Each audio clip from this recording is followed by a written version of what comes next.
vamos falar sobre 3 conjuntos de indivíduos que ultimamente não andam se dando muito bem: escola, família e o aluno. Esse parece um tema ultrapassado, mas não é não. Não é ultrapassado porque as famílias não são as mesmas, as crianças não são as mesmas, mas a escola continua a mesma. As escolas ainda têm dificuldade de acompanhar essas transformações, e isso dificulta a relação desses 3 conjuntos de indivíduos.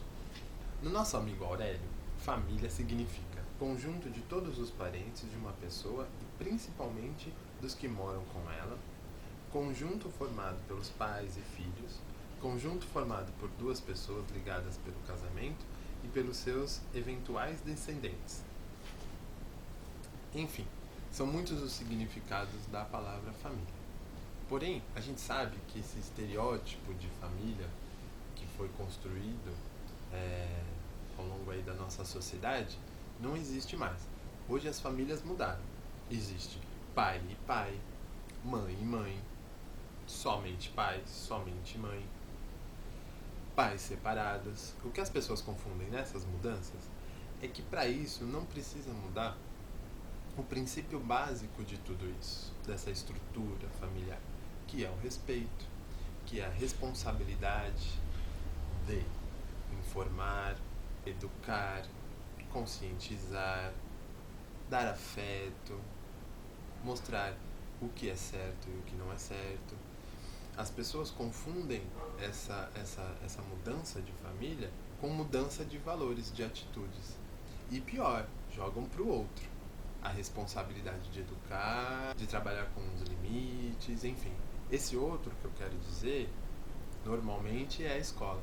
Os pais jogam para a escola essa responsabilidade que não é da escola, é de vocês, papais e mamães. Fica fácil jogar para a escola as responsabilidades que são compatíveis a vocês. Dentro de tudo isso, vem o nosso amigo tempo. Por conta do tempo, da falta de tempo, os pais compensam os seus filhos com outras coisas. Os pais acabam compensando os seus filhos com valores que não vão contribuir em nada no seu desenvolvimento, no seu crescimento e na sua construção de caráter. Não dão limites, porque tem dó, porque eu fico muito tempo longe de casa, então não vou dar limite. Coitadinho, ele não me vê, só me vê à noite, muito pouco, então ele pode bater no amiguinho. E isso vai criando um ciclo vicioso, e essa criança, que ainda é criança, acaba se transformando num monstrinho. Fofinho, mas monstrinho. E o pior, os pais não têm a consciência de que esse monstrinho vai crescer. E aí vai se transformar um monstrão, né? Com falta de limites, um adulto egoísta, um adulto que não sabe compartilhar, um adulto que só pensa em si mesmo, enfim, se transforma realmente num monstro que acabam fazendo, em alguns casos, coisas que são realmente prejudiciais para a sociedade e para ele mesmo.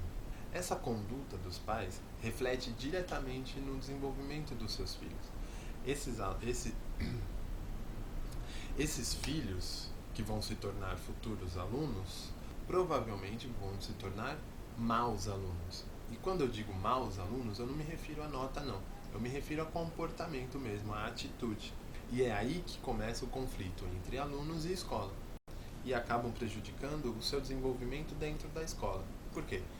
Porque vão entrar em conflito com os professores, entrar em conflito com os alunos e, é claro, vai prejudicar o seu rendimento dentro da escola. As escolas, por sua vez, não se adaptaram com essas mudanças e não conseguem achar meio termo para inserir esses alunos com essas atitudes e não conseguem transformar esses alunos, tampouco as suas famílias.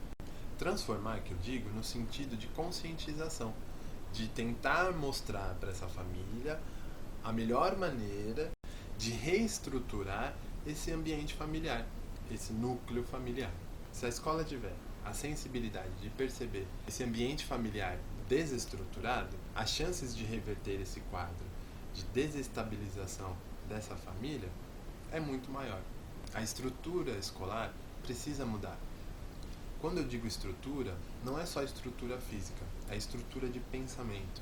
Esse pensamento da escola tem que mudar. Como eu disse, as crianças mudaram, as informações multiplicaram. E a escola tem que acompanhar essas transformações desse aluno.